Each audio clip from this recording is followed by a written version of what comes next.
I was just helping my mom transfer photos. Then I found a hidden video. Our bedroom, my wife. But it wasn't me in the bed. It was our neighbor. Then my father walked in, and behind the camera, my mother's breathing. Home movies. I never meant to see it. Mom needed help transferring photos from her phone. A simple task that ended my life as I knew it. Hidden in a password-protected folder I'd accidentally unlocked was a video. The thumbnail was dark, indistinct. My finger hovered over it, hesitating. I pressed play. Our bedroom, mine and Emma's, the same blue walls we'd painted together. But it wasn't me in that bed with my wife. It was Rob, our neighbor, and then my father joined them. Behind the camera, my mother's breathing, steady, controlled. This wasn't accidental footage. This was documentation. I watched in silence, my body cycling between cold, hot, and numb. When it ended, I carefully closed the app, transferred the photos Mom had asked for, handed her back the phone with steady hands. "All done, Mom," I said, my voice eerily normal. "Dinner at 6, right?" That night, I watched my wife of 5 years serve my parents' dinner. I watched my daughter Sophie climb onto her grandfather's lap. I watched my mother pour wine with the same hands that had held the camera steady. And nobody noticed anything different about me. 3 weeks of smiling, nodding, living, 3 weeks of dying inside. I've become a scientist of subtleties. The way my father's hand lingers on Emma's shoulder. The way my mother watches them with that slight curl at the corner of her mouth. Not quite a smile, but satisfaction. Last night, I caught Emma texting. When I entered the room, she clicked her screen off too quickly.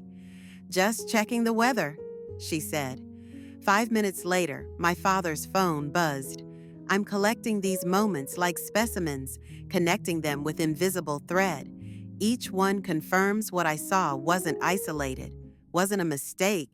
The most terrifying part is how well I'm playing my role. Husband, son, father.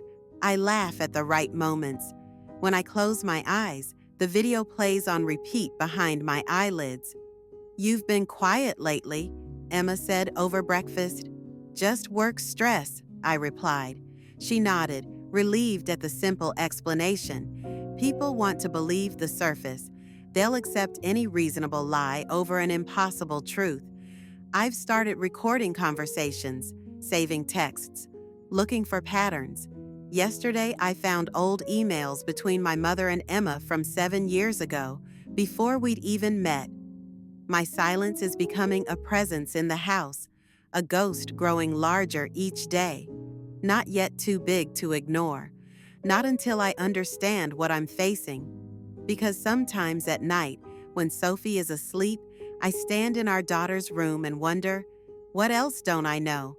I've become an archaeologist of my own life, excavating layers of deception. The story was always simple. Emma and I met at my parents' anniversary party. A friend of a friend.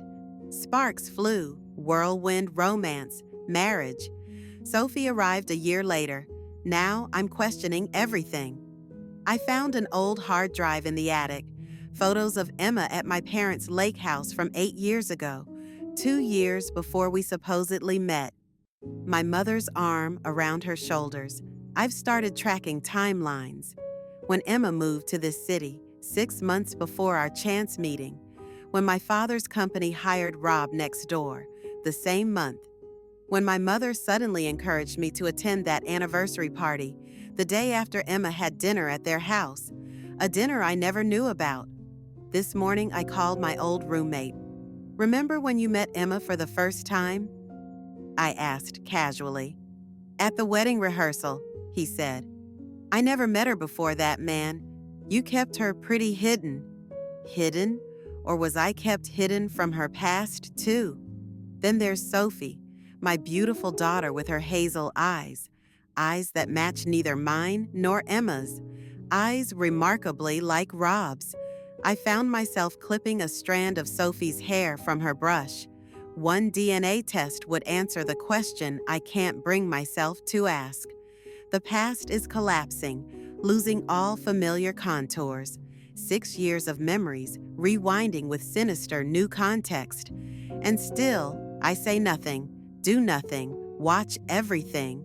It was Sophie's ballet recital that gave me the opportunity. Everyone out of the house. Plenty of time. My mother's study has always been off limits. Today, I picked the lock. The bottom drawer of her filing cabinet held leather-bound journals, 5 of them, dating back 10 years. My hands shook as I read my mother's elegant handwriting. Candidate selection criteria, physically compatible with Michael. Intelligent but malleable. Limited family connections. History of seeking approval from authority figures. My name, discussed like a breeding stud. Pages about different women. Then Emma's name appearing, circled in red. Promising initial meeting. Responds well to praise. Financially vulnerable after father's bankruptcy. Looking for stability. Perfect for the program. I flipped forward, stomach churning. Emma's integration proceeding well. She's naturally submissive to authority, but presents as independent to peers. Ideal combination. James approves of her potential. First conditioning session scheduled next month. James, my father, the most recent journal. The experiment has exceeded expectations. 6 years of complete control. Michael remains oblivious. Sophie provides the perfect anchor. Emma attempted resistance last year, but the contingency plan was effective. She understands now that leaving would mean losing everything, including Sophie. Control group, Rob, continues to provide valuable comparative data. His attachment to Emma grows problematic, but manageable. Ultimate objective, to prove that manufactured relationships are superior to organic ones, that love can be engineered through proper conditioning. The final entry, Michael shows signs of increased awareness, will accelerate Phase 3 if suspicions confirmed, all recordings secured in secondary location as insurance. I carefully returned everything, locked the door, went to the bathroom, and vomited. My mother didn't just record my wife's infidelity. She orchestrated it. My entire marriage was her experiment. I waited until Emma took Sophie to her play date. Then I walked next door with beer, casual, neighborly. Rob answered, surprised. We'd never been close. Hey man, thought maybe we could watch the game? I said. His hesitation was brief but noticeable. We sat in silence for a few minutes before I asked, how long have you been sleeping with my wife? The beer bottle slipped from his fingers. Mike, his face drained of color. And how long have my parents been directing the whole thing? You weren't supposed to know, he whispered. That was the whole point. The point of what? I just moved in because the rent was good. Your dad offered me the job. Then your mom had this proposition, a social experiment, needed a control subject, paid well. He looked down. It was supposed to be professional at first. Then I met Emma. She was part of it already, had been for years, but she was scared. I think I was supposed to be just another layer of control, but we actually connected. And Sophie? The question I dreaded asking. He wouldn't meet my eyes. Answer, enough. Your parents have recordings of everything. They call it the project. Your mother keeps journals, documents changes in behavior. Everyone has a role. He finally looked up. You're patient zero. Your father calls it generational improvement through controlled pair bonding. How many others? 3 other families, I think. But yours is the longest running experiment. As I stood to leave, he grabbed my arm. They're watching everything. If they know you figured it out. He didn't finish. You never saw me today, I said. I found my father in his workshop, planing wood for what looked like a jewelry box. That for Mom's birthday? I asked. He smiled without looking up. Good memory. I watched his hands, steady, precise. The hands that had guided mine as a child. The hands that had touched my wife. "I know everything," I said simply. His movements didn't falter. "Took you longer than I expected. Your grandfather would be disappointed." "He did this too?" Dad finally set down his tools. "Where do you think your mother got the idea?" "We're third generation. The methods have improved, but the principles remain sound." "Why?" "Love is chaos," he said. "Leaves too much to chance, creates weak bonds that break under pressure." He gestured to the half-finished box. "Would you rather have something built with precision or slapped together by hormones and happy accidents?" "You engineered my entire life." "We improved it," he corrected. "Selected the optimal partner, created optimal conditions for bonding." "By having my wife sleep with you? With Rob?" He looked disappointed. "Those were stress tests. Emma needed to understand the hierarchy. You were never supposed to be weak enough to be destroyed by sexual jealousy." "And Sophie? Genetic diversity is important to any program. Your mother calculated compatibility factors." I stared at this stranger with my father's face. "Did you ever love me at all? Or was I just another experiment?" Something like emotion crossed his features. "We made you strong. You were never supposed to be weak." He placed a hand on my shoulder. "This is your inheritance, Michael. The knowledge of how to build relationships that last, that serve a purpose beyond sentiment." I looked at his hand until he removed it. "Your mother's concerned you might react impulsively," he continued, "but I told her you're a rational man." As I left, he called after me. "The file you found was left intentionally. It's time you joined the project fully. As an administrator, not a subject, think about Sophie's future." 3 a.m. The house is silent. I'm in my office, surrounded by evidence. Copies of my mother's journals, photos of documents, audio recordings of conversations, files extracted from my mother's backup drive. For 2 weeks, I've been building my case. Everything encrypted, everything duplicated. One copy to my lawyer, one to a journalist, one buried where only I can find it. On my screen, an email drafted to Sophie's pediatrician. Questions about medications my mother insisted Sophie needed.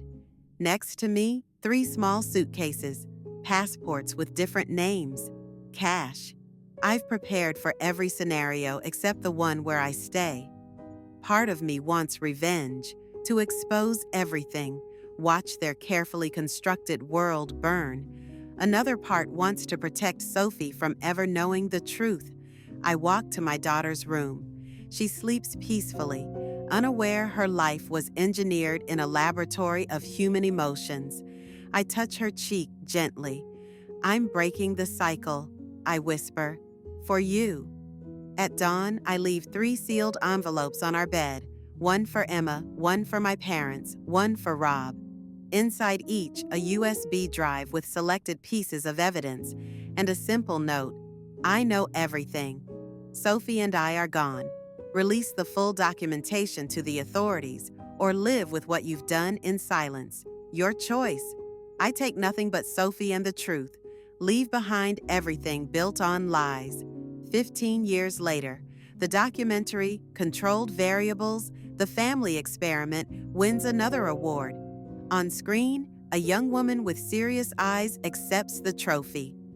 My name is Sophie Reynolds, not the name I was born with.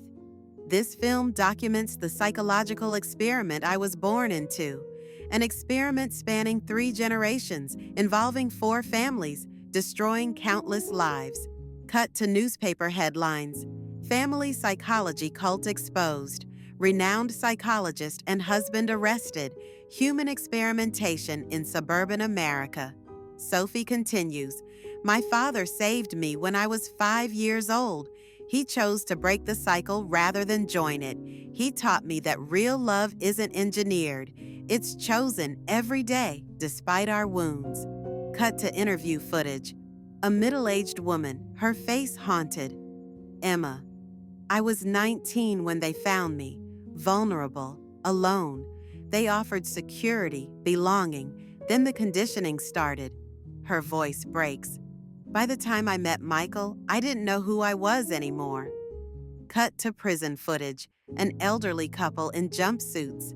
My parents, unrepentant. The project was a success, my mother insists to the camera. The data proves it. Cut back to Sophie. Some wounds never heal completely. My father died last year. The cancer was aggressive, but he lived free for 15 years. He found real love eventually, built a life on truth. The screen shows a weathered man holding a young Sophie on his shoulders, both laughing. This is my inheritance, Sophie's voice continues. Not the experiment, but the courage to end it. The home movies my grandparents made documented their monstrosity. This documentary reclaims our narrative. The film ends with Sophie opening a wooden box, the same jewelry box my father was building.